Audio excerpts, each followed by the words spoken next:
Hi friend, आप सभी का स्वागत है वैदिक पाठशाला के इस नए और लेटेस्ट वीडियो में। हम लोग आज पढ़ने जा रहे हैं कि हमारा आधुनिक प्रतीक क्या होता है। जो प्रतीकों की आधुनिक प्रणाली है उसके बारे में हम लोग चर्चा करेंगे। पिछले वीडियो में हम लोगों ने क्या पढ़ा था कि जो पुरानी अवधारणाएं थी वो क्या थी। जैसे कि 15वीं शताब्दी में हमारी अवधारणा आई थी कि प्रतीक को कैसे लिखेंगे। 16वीं शताब्दी में कामयागारों के द्वारा आई। उसके बाद से फिर से डाल्टन ने दिया था। तो उन सब के बारे में हम लोगों ने पिछले वीडियो में पढ़ा था। इस वीडियो में हम लोग ये देखने जा रहे हैं कि जो प्रतीक की आधुनिक प्रणाली है वो कैसे हुई, जो कि आज तक वो प्रणाली प्रचलित है। जबकि जो पिछले 3 में हम लोगों ने पढ़ा था वो प्रचलित कुछ ही समय तक रहा, उसके बाद से उसको निगलेक्ट कर दिया गया, हटा दिया गया, क्योंकि उससे उनको उतनी सुविधाएं प्राप्त नहीं हो पाती थी। तो चलिए देखते हैं आधुनिक प्रतीक प्रणाली। तो इससे पहले अगर चैनल पे आप नए हैं तो चैनल को लाइक कीजिए, सब्सक्राइब कीजिए, बेल आइकन दबाइए, अपने दोस्तों के साथ शेयर जरूर कीजिए और कमेंट सेक्शन में कमेंट जरूर कीजिएगा। और बिना स्किप किए, बिना कुछ किए आप वीडियो को पूरा देखिए तो ही मज़ा आने वाला है। तो चलिए स्टार्ट करते हैं। सबसे पहले आता है कि प्रतीकों की आधुनिक प्रणाली है क्या। तो जो प्रतीकों की आधुनिक प्रणाली है उसको स्वीडन के वैज्ञानिक जो रसायनज्ञ थे, या हम ये कह सकते हैं कि स्वीडन के रसायनज्ञ कौन, बर्जिलियस ने क्या किया था कि 1816 ईस्वी में प्रतीकों की नई प्रणाली की खोज की, या प्रतीकों की नई प्रणाली को निकाला।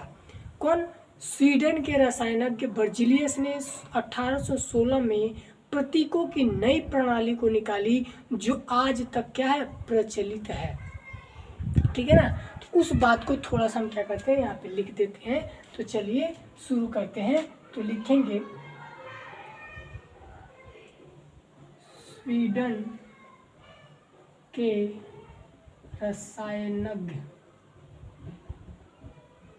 ठीक है, स्वीडन के कौन, रसायनज्ञ वर्जिलियस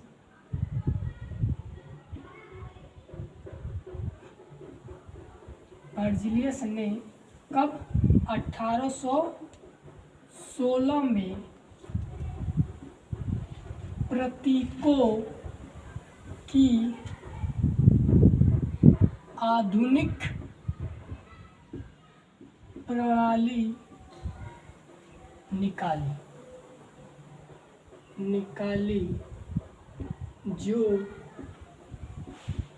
आज तक प्रचलित है। आज तक क्या है, प्रचलित है। और हम ये कह सकते हैं कि इस प्रणाली के अनुसार, जो आज तक प्रचलित है उस प्रणाली के अनुसार, तो लिखेंगे इस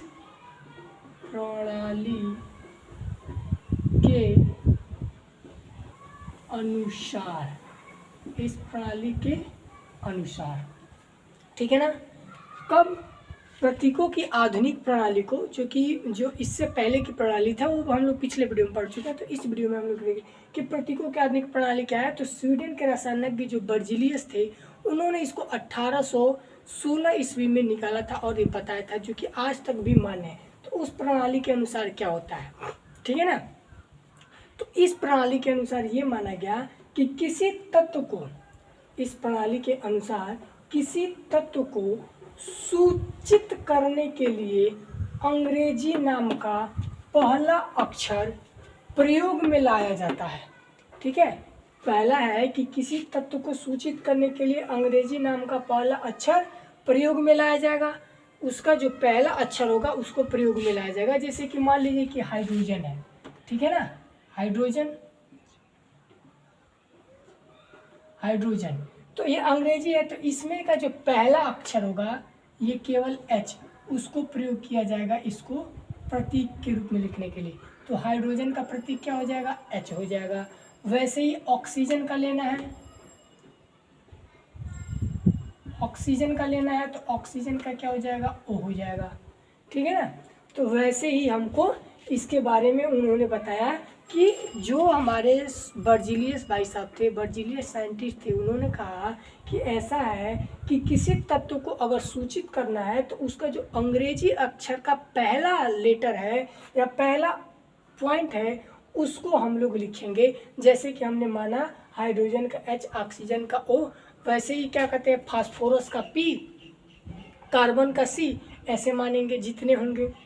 उसके बाद से उन्होंने दूसरा नियम ये दिया कि कई तत्वों के नाम, इसके अलावा ऐसे कई सारे तत्व हैं जो कि हम लोग पिछले वीडियो में चर्चा किए थे कि लगभग 118 तत्वों की खोज हुई है।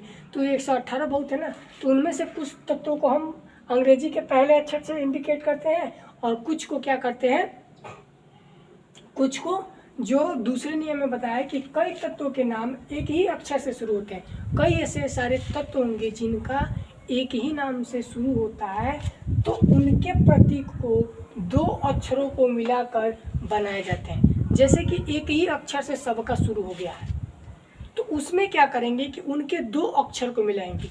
ये एक अलग अलग है तो इसमें से केवल एक लिए हैं। इस वाले में कह रहा है कि कई ऐसे तत्व हैं जिनके नाम एक ही अक्षर से शुरू होता है, तो उनमें क्या करते हैं कि प्रतीकों को दो अक्षरों को मिलाकर बनाते हैं। उसमें प्रतीक के दो अक्षरों को मिलाकर बनाते हैं। इसमें क्या करते हैं, जो प्रथम अक्षर लिखते हैं वो बड़ा करते हैं और दूसरा जो अक्षर लिखते हैं उसको हम छोटा लिखते हैं। कई ऐसे सारे तत्व हैं जो एक ही नाम से शुरू होते हैं, तो उनमें से हम उसको दो अक्षर मिला के लिखते हैं और पहले अक्षर को बड़ा और दूसरे अक्षर को छोटा लिखते हैं। जैसे मान लीजिए एग्जाम्पल के तौर पे आप मान लीजिए कि बेरियम है, बेरियम, ठीक है, बिस्मिथ, बेरियम, बिस्मिथ, ब्रोमीन, ये सब बी से स्टार्ट हुआ है। तो इसके लिए क्या करेंगे, तो इनके दो अक्षर को मिलाएंगे। बेरियम के लिए क्या लिखेंगे, मान लीजिए कि बी है, बिस्मिथ का बी लिखना है, ब्रोमीन का बी। तो ऐसे अगर लिखेंगे पहले नियम के अनुसार, तो कैसे मालूम चलेगा कौन बेरियम का है, कौन बिस्मिथ का है, कौन ब्रोमीन का है? मालूम चलेगा? मालूम नहीं चलेगा। तो हम लोग क्या करेंगे कि इसको इनके एक और अक्षर का प्रयोग करते हैं जो कि बोलने में एकदम डायरेक्ट इंडिकेट करे। तो बेरियम, तो बेरियम बोलने में डायरेक्ट इंडिकेट कर रहा है, तो बेरियम के साथ पहला अक्षर कैपिटल में लिख दिए और दूसरा अक्षर क्या करेंगे, स्मॉल में लिखेंगे बेरियम। बे तो मतलब कि ए लिख देंगे, बी है बेरियम, ठीक है। वैसे बिस्मिथ, वी, तो बी के साथ आई लगा देंगे तो ये बिस्मिथ हो गया।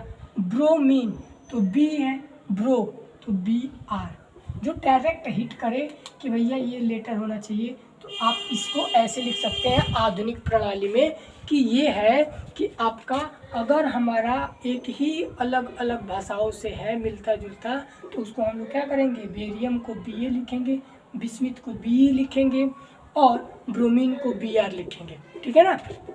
अब अगला कहता है तीसरा कि कुछ तत्वों के प्रतीक उनके ग्रीक या लैटिन भाषा से लिखते हैं। कुछ तत्वों के प्रतीक को क्या करेंगे कि उनके ग्रीक या लैटिन भाषा से उनको लिखेंगे। जैसे कि चांदी है तो अर्जेंटेनम लिखेंगे, सोने को एरियम लिखेंगे, तांबे को क्यूप्रम लिखेंगे, पोटेशियम को कैलियम लिखेंगे, ठीक है ना। तो इनका प्रतीक क्या हो जाएगा, अर्जेंटेनम का एजी हो जाएगा, सोने का एरियम का एयू हो जाएगा, तांबे का क्यूप्रम का सीयू हो जाएगा, कैलियम का प्रतीक के हो जाएगा, ठीक है ना। तो ये क्या है कि कुछ तत्वों के प्रतीक उनके ग्रीक या लैटिन भाषा में लिए गए हैं। तो चांदी का अर्जेंटेनम है तो एजी लिखेंगे, सोने का एरियम है तो एयू लिखेंगे, तांबे का क्यूप्रम है तो सीयू लिखेंगे, पोटेशियम का कैलियम है तो के लिखेंगे। ये हमारा था आधुनिक प्रणाली का पूरा विस्तृत वर्णन। अगर आपको इसका पीडीएफ चाहिए लिखा हुआ एकदम बढ़िया कलरफुल, तो आपको व्हाट्सएप नंबर जो दिया गया डिस्क्रिप्शन बॉक्स में या डिस्प्ले पे, आप उससे कांटेक्ट कर सकते हैं, आप उससे संपर्क कर सकते हैं। उससे भी आपको मिल जाएगा कि आप जैसे ही मैसेज करिएगा आपको उसका रिस्पॉन्स मिल जाएगा, आपको वो चीज़ें मिल जाएंगी। अब इसके बाद से आता है कि प्रतीकों का महत्व क्या होता है। प्रतीक का महत्व ये है कि प्रतीक केवल तत्व के संक्षिप्त चिन्ह का ही आभास नहीं कराता है कि प्रतीक को हमने क्या किया कि उसका संक्षिप्त रूप लिख दिया तो वो हमको क्या कर रहा है, आभास करा रहा है। ऐसा नहीं होगा, वो क्या करता है कि उस तत्व के एक परमाणु को व्यक्त करता है। जैसे कि हाइड्रोजन के लिए H लिखा गया है, अगर हाइड्रोजन के लिए H लिखा गया है तो हाइड्रोजन के एक परमाणु को इंडिकेट कर रहा है, हाइड्रोजन के एक परमाणु को क्या कर रहा है, ये दर्शा रहा है, ठीक है। अगर तत्वों का या प्रतीक का महत्व है, तो प्रतीक का महत्व ये है कि प्रतीक केवल तत्व के संक्षिप्त चिन्ह को ही आभास नहीं कराएगा, बल्कि वो उस तत्व के एक परमाणु को भी व्यक्त करता है, या उस तत्व के एक परमाणु के भार को भी व्यक्त करता है। उस परमाणु के भार को भी क्या करेगा, व्यक्त करेगा। जैसे कि हाइड्रोजन का H हमने लिया है, तो इसका एक परमाणु है, इसके भार को बताएगा। और हाइड्रोजन का परमाणु क्रमांक 1 होता है, तो परमाणु भार भी 1 होता है।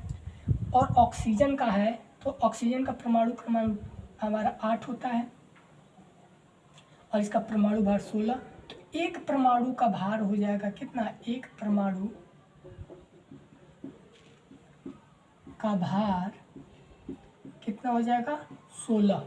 ठीक है, एक परमाणु का, अगर इसको O2 लिखा जाएगा तो एक परमाणु का भार 16 है, तो 2 परमाणु है, तो इसका क्या हो जाएगा, 16 × 2 = 32 इसका परमाणु भार आ जाएगा। ठीक है ना। तो इसीलिए ये प्रतीकों की प्रणाली को आज तक प्रचलित रखा गया। उन्होंने इस बातों को समझाने की कोशिश की थी बर्जिलियस ने, कि ऐसा है कि प्रतीक का अगर महत्व जानना है कि महत्व क्या है, इसके अनुसार जो उन्होंने पहले बताया कि किसी तत्व को सूचित करने के लिए क्या करेंगे, उसके अंग्रेजी अक्षर का पहला अक्षर ले लेंगे। अगर ऐसा होता है कि कई तत्वों के नाम एक ही अक्षर से शुरू होते हैं, तो उनको 2 अक्षर में लिखेंगे, पहले अक्षर को कैपिटल में, दूसरे को स्मॉल में। तीसरा, अगर कुछ तत्वों के प्रतीक उनके ग्रीक या लैटिन भाषा में लिए जाते हैं, तो उनको क्या करेंगे कि जैसे कि चांदी का लिया गया है ग्रीक में, तो चांदी को अर्जेंटिनम कहा गया, तो प्रतीक एजी कर दिया गया है। सोने को एरियम कहा गया है, तो इसको एयू कर दिया गया है। तांबे को क्यूप्रम कहा गया है, तो सीयू कर दिया। पोटेशियम को कैलियम कहा गया है, तो के कह दिया गया। तो ये प्रणाली पूरी की पूरी क्या है, ये प्रणाली हमारी प्रतीकों की आधुनिक प्रणाली है, जिसको आज तक मान्य रखा गया है। ठीक है, अगले वीडियो में हम लोग सूत्र बनाना सीखेंगे कि सूत्र कैसे बनता है। छोटा छोटा वीडियो आ रहा है ताकि आपको भी मजा आएगा पढ़ने में। ठीक है ना। तो इस वीडियो के लिए इतना ही। Thanks for watching.